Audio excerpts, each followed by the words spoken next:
car.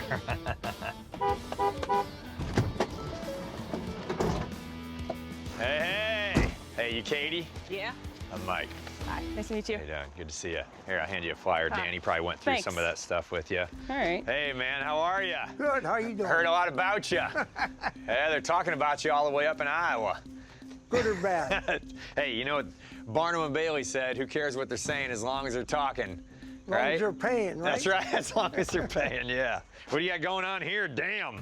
Working on a race car, me and Katie. Yeah? Oh, you were working on it too? Yeah, I dabble. I've been collecting race car parts all my life. My older brother Chuck got me into racing. I think I was 8 years old. You were racing at 8.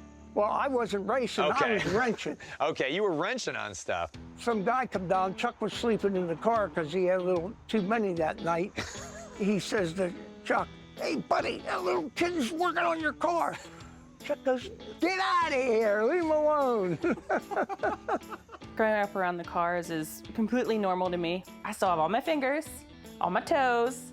If it didn't have an engine, it didn't run, I didn't care about it.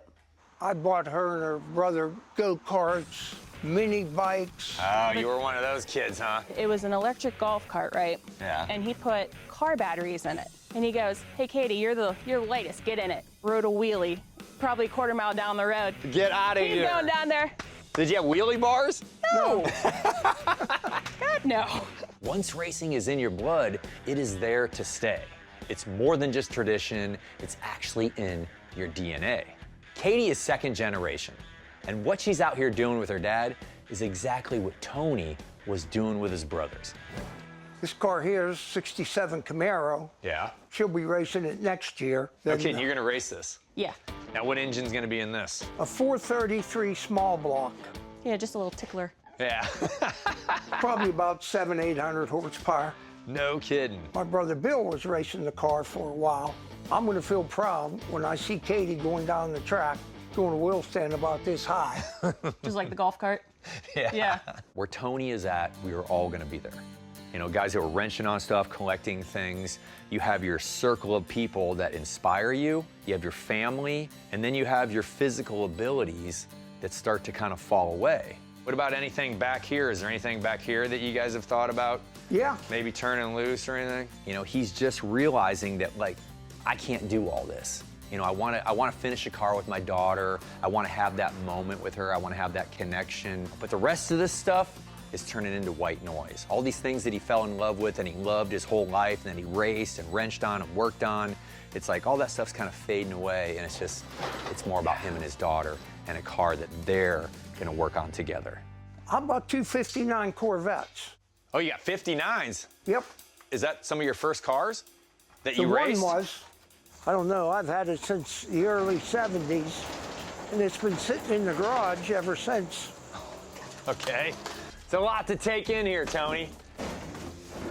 Something how cars accumulate stuff over them.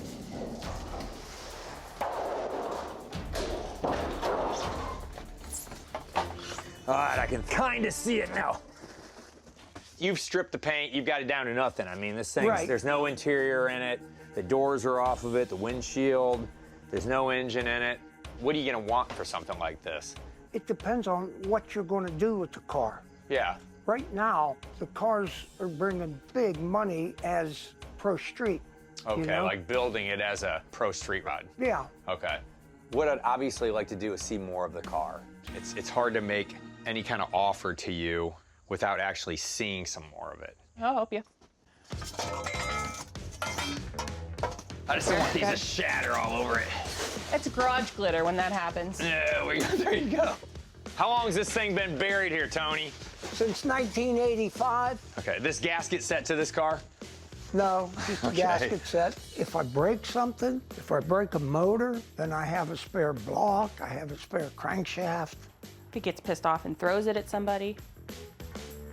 All right, so we got a big piece of plexiglass. You can pitch that over wherever you want. All right, I got you. Now, this is Katie's hood there for her Camaro. That's the hood for your car? Yeah, So do you want this outside? This is your hood? Yeah, we set it back here. Sure. Yeah. I can see the front bumper grill. There look at that. There you go. Oh, yeah. Yep. The iconic Corvette Sexy, right? grill. Do you have the seats for it? I don't remember, to be honest with you. Oh, yeah. Ooh, when's the last time you saw it with that on there? Been a while. Huh? Been a while. Huh? What do you think? Pulling all the stuff off the front of the car, and you see those dual headlights. You know, it's a 59, putting the hood on it. You know, it's easy to fall in love with, man. It's a Corvette barn find.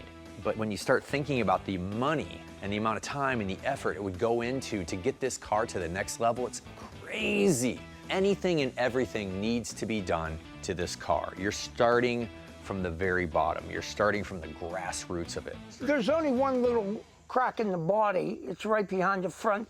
I see what you're saying, yeah, right. Ow. Okay. All right, before we go any further with uncovering it, I mean, I've seen the inside of it. I see what's going on there. Now I can see the front end. I can kind of see one side of the back end. You know, you're telling me the only damage on the body is here. Right. That you know of, that you remember. Right. Okay. So to be honest with you, it's like putting all this stuff on top of it over the years protected it. Is that what you were going for? Yeah, basically. This car's been here for longer than I've been alive. Whenever I was little, I used to jump on it and play. Yeah. Because I had no idea what the hell it was. I mean, fully restored, these things are going for well over $100,000. We just don't have the time or the money to put into it. I'd like to see somebody who's fanatic about these get it and do it right. Yeah, a lot of them have been bought up, you know, or a lot of them are in really, really bad condition. What are you thinking? I've turned down offers 20,000 or better. This would be the kind of car you'd want to buy if you were going to do the work yourself or really rebuild something from the ground up to make it your own. Like drop an LS7 in it, take the straight rear axle out, or just like upgrade it completely. You know, make it a street rod like he was talking. That might be the guy that would buy this car. It's like a day-to-day treasure hunt. I'm out there looking for rusty gold. I'm looking for the unusual and impossible. It's back roads, it's dumpster diving, it's flea markets, it's people's homes.